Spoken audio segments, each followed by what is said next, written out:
Hello, my name is Harvey Turney and this is my evaluation for my podcast portfolio.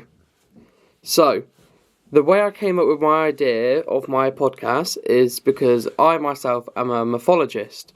So, I study deeply in mythology and folklore and really try to dig into the stories of finding out, oh, this is cool, what else do they believe in, like a culturist. And I've always had a big interest in the subject, and I just want to spread my information around to everybody. So I want to answer people's questions about mythology, and I want to spread more stories about it so people actually know the true side of it instead of just the parts and details what you got taught in school without your own style of studying. So I want to help them learn a lot.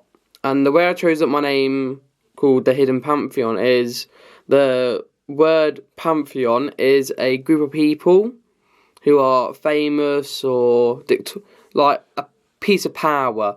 So the hidden pantheon is meant to be a term on like a hidden council, basically, of it's like a hidden council of having the stories. Like the Vatican holds stories from the past. I want to do my own kind of style with that.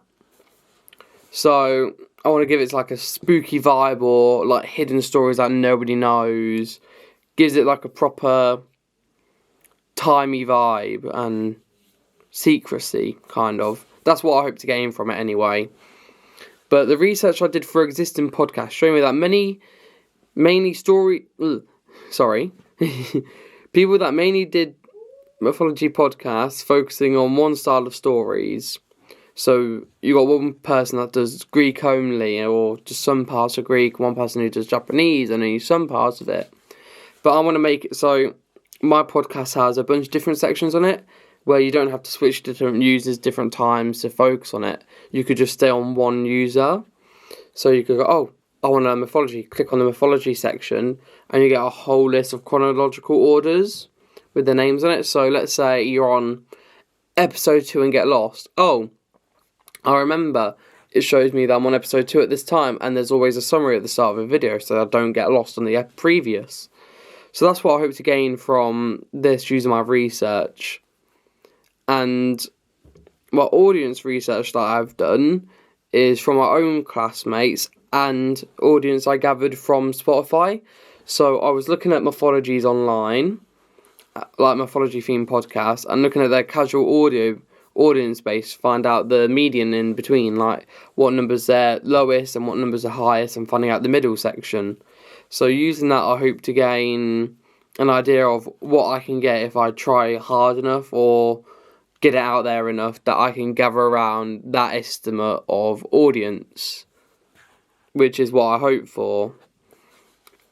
And when I pitched my idea at the start, I got a lot of feedback from my classmates on how I can conduct this and style it to get the most out of what I can out of this podcast, which would be a hard decision because it's a story-based podcast, which most don't do.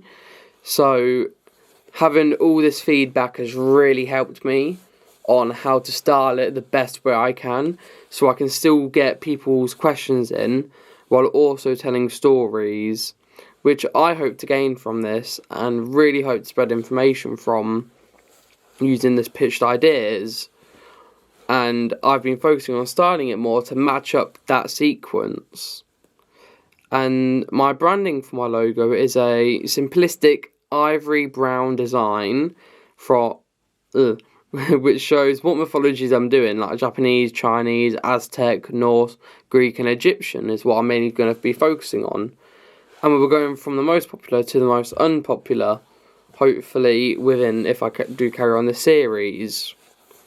So the way my advert is set out is that it should be giving out a time travel feeling. So when you're listening to it, it's like, oh, okay, we got rewind and music, we got a reverse clock. It's giving off the feeling that you're going backwards in time to when the stories are happening. That way you can feel more included inside of it, is what I hope to gain, and what I hope customers or audience listeners will be provided with. And then my next 5 episodes, the way I'll be planning that is doing 4 stories per episode.